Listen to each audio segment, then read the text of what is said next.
soft guard. Michael Thomas is out. Obviously, you lost Devin and Evan. Just where does your unit stand right now?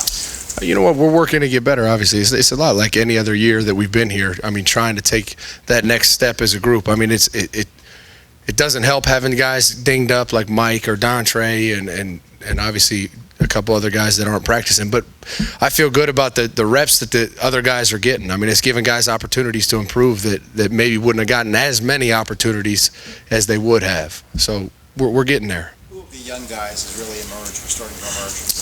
Noah Brown's probably had as good a spring as I could have wanted. I mean, he's dropped 25 pounds, and I mean he's on a different level than he was in the fall, and so I'm really, really pleased with where he's at. I mean, he's come a long way, and he's still got a little bit of work to do, but he's looking like a guy that's going to contribute heavily in the fall. And then young guys like Paris Campbell and Terry McLaurin they're still working. There's every day they're going out, and I mean they leave practice blown out because they're grinding to get better. They're not there yet, but every now and then they show a flash or a promise where you say, all right, by the fall, I think we can get this guy ready to play. Front row, Tim. Tim, Mike Clemson Dispatch. Zach, have y'all, with Curtis Samuel, does he meet with you a lot in your room? Talk about his progress a little bit. What have you seen out of him? Does it look like he can play that spot? Well, yeah, Curtis is really talented. Curtis could play a lot of different spots. I mean, there's very few that he couldn't. So he's been meeting in my room, kind of trying to saturate him with this position just so we have more flexibility to utilize him back in the backfield, out of the backfield in the slot.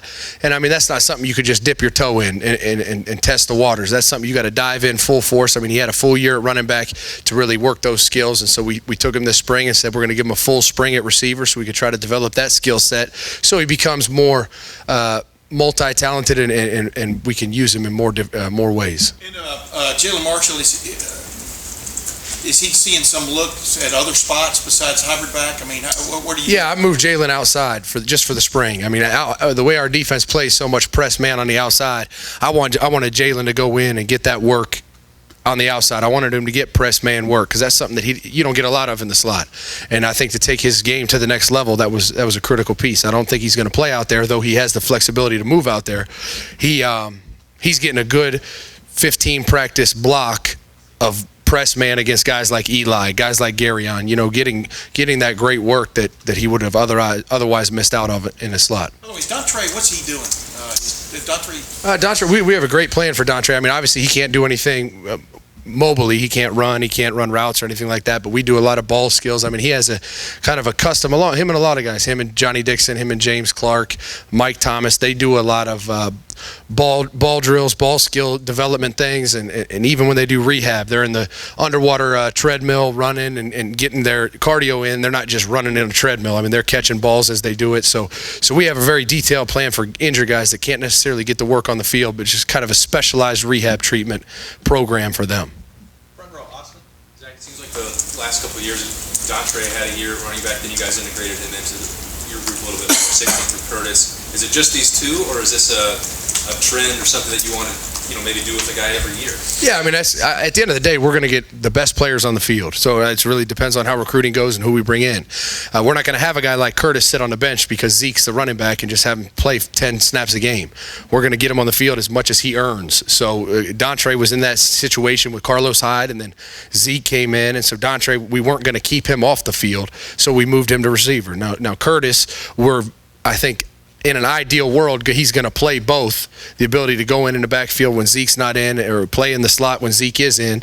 And so we're developing that skill set. Does he stay there? I don't think so, but I guess, nobody has a crystal ball, so we'll see. But that's something that we like to have the ability to do. We like recruiting those hybrid guys that couldn't play both so they can come out of the slot and we can hand them a ball, and also so they can motion out of the backfield and do things on the perimeter that, a traditional tailback doesn't do.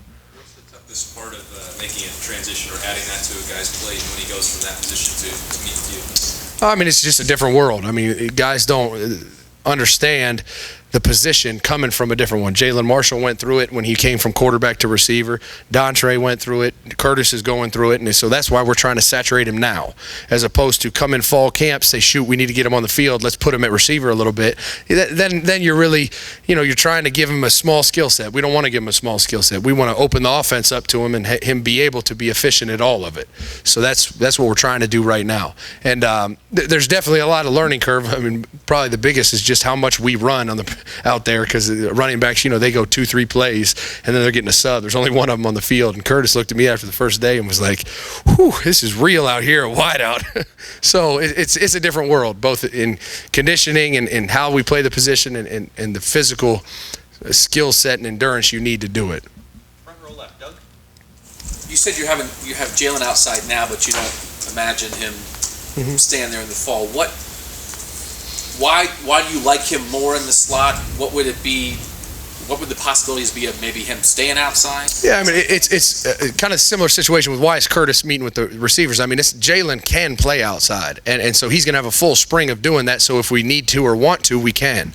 But we're going to get the best 6 wideouts or 7 wideouts in the rotation. So where he fits in that is really where we best see him fitting. And right, he left the year as the starting H, and the best H we had, there's the hybrid, the slot receiver. So I'm not going to put him outside just because we can if he's the best one in the slot. Now, maybe we come out of fall camp and say he's one of the best 3 and there's a different guy in the slot and he's outside. Sure, that could happen. And the flexibility is what I'm training for, is the ability to get him outside if that's what Ohio State needs, if that's what our offense needs. And it's also going to help him because the slot will occasionally get pressed. I mean, you watch it in even some of our games against Alabama and teams like that where they did press the slot, and he was okay at it, but he wasn't great at it. So I'm trying to get him great at it, so even if he is in the slot, he can be dynamic in any situation.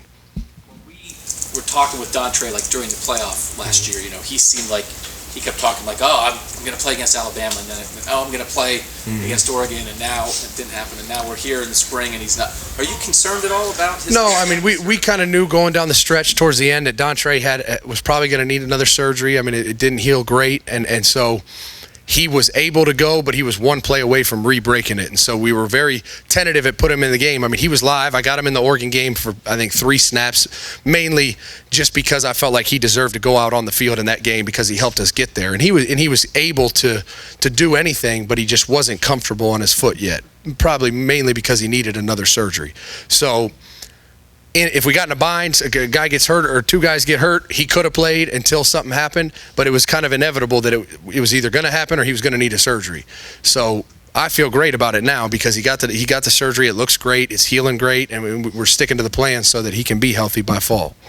And just sorry for one more, but what we saw of Johnny last year and then the injury, is he ready to be a full-time starting receiver at Ohio State, or are there things he has to do first to be that kind of player? I mean, Johnny has the skill set, and we see, it's kind of like some of these young guys, we see flashes every now and then. He just got to get healthy. He's not ready, but I would hope he wouldn't be ready because he hasn't really been through he went through spring, and then we really felt good about where he was at, and then he was dinged up the rest of fall.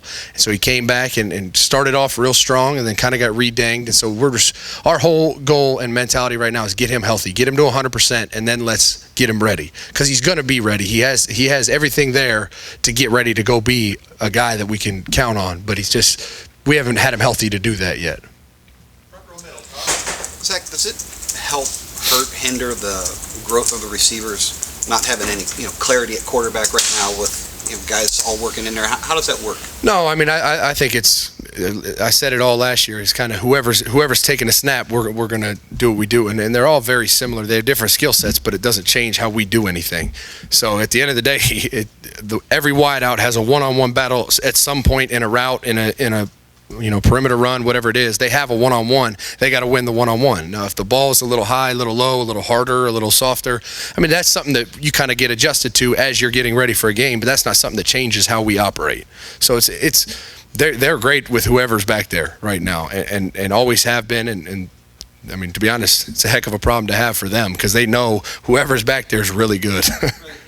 You mentioned, does it change things like when Braxton throws a ball versus Cardell versus JT? They all throw different ball, so how much of an adjustment is it from a wideout perspective? It's not a lot of adjustment. I mean, they go through. I mean, obviously Braxton's not throwing right now, but JT and Cardale are throwing, and I mean, it's not like they're only catching balls from Cardale or only catching balls from JT. I mean, they're working with both, so they get accustomed to each other just through repetition. And so once Braxton's back and throwing, the same thing will naturally happen over the summer. They'll go out and throw routes and then in two-a-days and things like that. They will get accustomed to who the guy is, and really it's more for the quarterback, getting accustomed to how Jalen Marshall runs this certain route and feeling comfortable with it and having that chemistry. So they get the reps to have that chemistry, and you saw it last year. I mean, JT goes down and Cardale comes in, and the chemistry is phenomenal.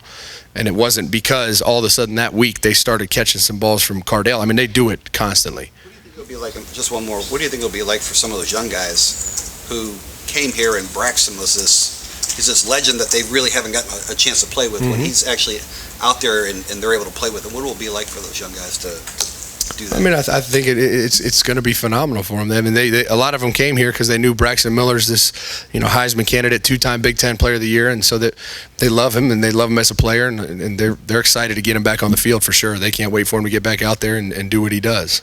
Zach, is Noah Brown, by the way, working at several spots, or where is he primarily working? Yeah, Noah's worked all spots. He's right now at X just because Mike's out, and that.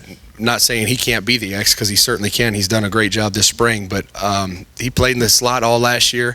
He played outside a little bit because he started showing that he could get on the field, and now I moved him to the boundary this spring. But even this spring when Mike was practicing, and some of these guys that are dinged now that weren't, I was moving him around a bunch, and I told him going into spring, the mentality right now is to get you ready to start at all three spots, so that he's kind of like Jalen. He has that flexibility so that when we need to get the best three on the field, whoever that is, I can plug them where I need to, and they'll be really good at it. Two more questions for Zach. Matt, far left. Just kind of building off of what Todd was asking. I know you're not working directly with the quarterbacks, but Coach Meyer mentioned at the start of the spring with JT and Braxton's situation, he wanted to see Cardale still say he was like a raw rookie despite what we saw. Right. Wanted to see him get 1 million reps this spring. I'm just wondering from your perspective, what kind of a spring, now that we're about halfway through or more than, what kind of spring is he having? I mean, you know what? He's developing. I mean, he's coming along. I mean, just never mind. I mean, he's always had the skill set. He's always been really intelligent and has a good football IQ. But just things like, leading guys, when getting frustrated when a guy drops a ball or right guard misses a protection. I mean, he's grabbing them and saying, come on, let's go. You got to do this. You got to do that. And explaining to Stephen Collier, like, listen, this was the coverage. Do that. You see him step out more as a leader than he had in the past, because he was kind of in the back seat, just trying to, stay active and stay engaged. And so you see that, which is really good to see. But as far as a quarterback, yeah, he's gotten better over the 9 practices we've had. But you see more intangible stuff coming off the, kind of away from the play than you do on the field. Yeah, Coach Meyer came in here last week and talked about you guys kind of trying to identify your top playmakers this spring. Just wondering, how do you kind of coach playmaking? Is that something that can be taught? Is it like an innate skill set, or is it something you guys consciously try to build in guys? It was a magic potion we give out, actually. No, it's really just teaching them how to run a route, teaching them the concept. Once they understand the offense and defense, they just have to go execute. And then it's a matter of when it's like anything else. When the bright lights are on, it's your time to make the play. Do you make the play? Because if you can't do it in practice, when it's coming and the spotlight's on you, you aren't going to do it in the national championship game or the Big Ten championship. You got to see it there first. So it's really just the opportunity, giving them an opportunity, trying to see them shine. And then you do that, and they start to become more consistent, and then all of a sudden you feel like they're ready to go out on prime time and go do it. So we got to see them do it here first. So it's more opportunity than anything. I mean, they have to be coached and coached how to do it and understand when it's their time to shine. But once that's done, you got to see them do it. Put them in the situation and let them, sink or swim. Zach, thank you very much. No problem.